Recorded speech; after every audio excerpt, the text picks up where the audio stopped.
안녕하세요. 연세반디 치과교정과 원장 백인규입니다. 오늘은 안면 비대칭에 대해서 알아보는 시간을 갖도록 하겠습니다.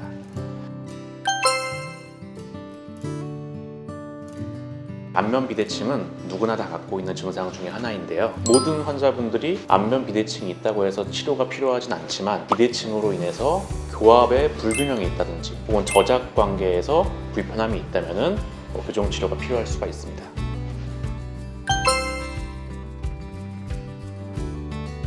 일단 골격 차이가 가장 큰 원인이 될 수가 있습니다. 좌우측 턱뼈 차이가 크다면 안면 비대칭이 좀 심화될 수가 있고, 턱뼈를 둘러싸고 있는 근육 자체의 두께라든지 부피의 차이에 의해서도 안면 비대칭이 뚜렷해질 수도 있고, 혹은 골격 비대칭이 심하게 있는데도 불구하고 근육 자체의 마스킹하는 정도에 따라서 완화돼 보이기도 합니다.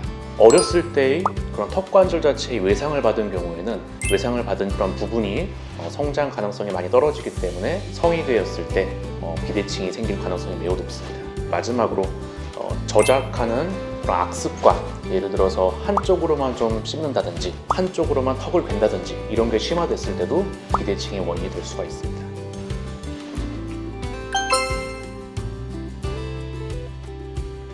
예, 맞습니다.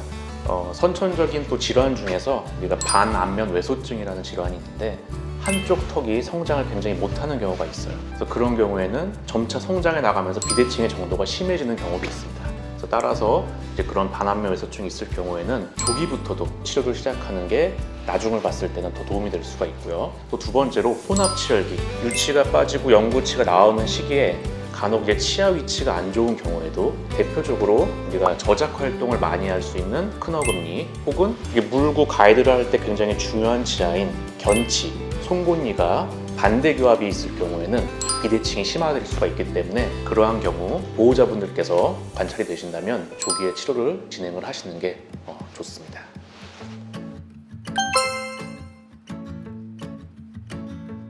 유지장치 자체에 문제가 없다는 전제하에 설명을 드리면, 성장기 환자의 경우에는 아래턱의 과도한 성장으로 인해서 비대칭이 발생할 수가 있습니다. 사실 교정이 끝나고도 유지하는 과정 중에서 그런 부분들을 치과에서 계속 체크를 하는 게 좋습니다. 또한 우리가 교정 치료를 못 바꿀 수 있는 부분이 있어요. 입꼬리가 한쪽으로 올라간다든지 이런 것들은 교정 치료를 통해서 전혀 바뀌지가 않기 때문에 울퉁불퉁한 상황에서는 이제 그런 것들이 환자분이 잘 체크가 안 됐다가 교정이 끝나고 치열이 가저려내지면은 그때 이제 입꼬리 올라가는 그런 차이가 심화되어 보일 수 있기 때문에 그런 차이가 눈에 띄게 관찰이 되는 경우가 있습니다.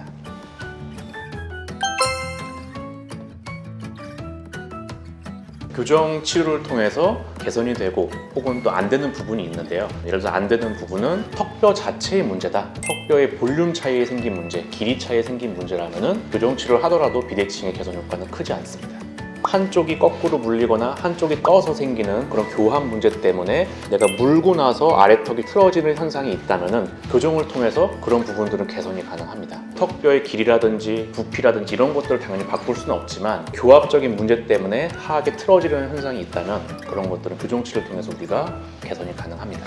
안면 비대칭이 있으시다면 교정 치과 의사와 정확한 상담을 통해서 원인이 무엇인지를 정확히 파악을 하고 개선을 할 수 있는 방안에 대해서 교정 치과 의사와 정밀한 자료를 바탕으로 상담을 하는 것이 좋을 것입니다.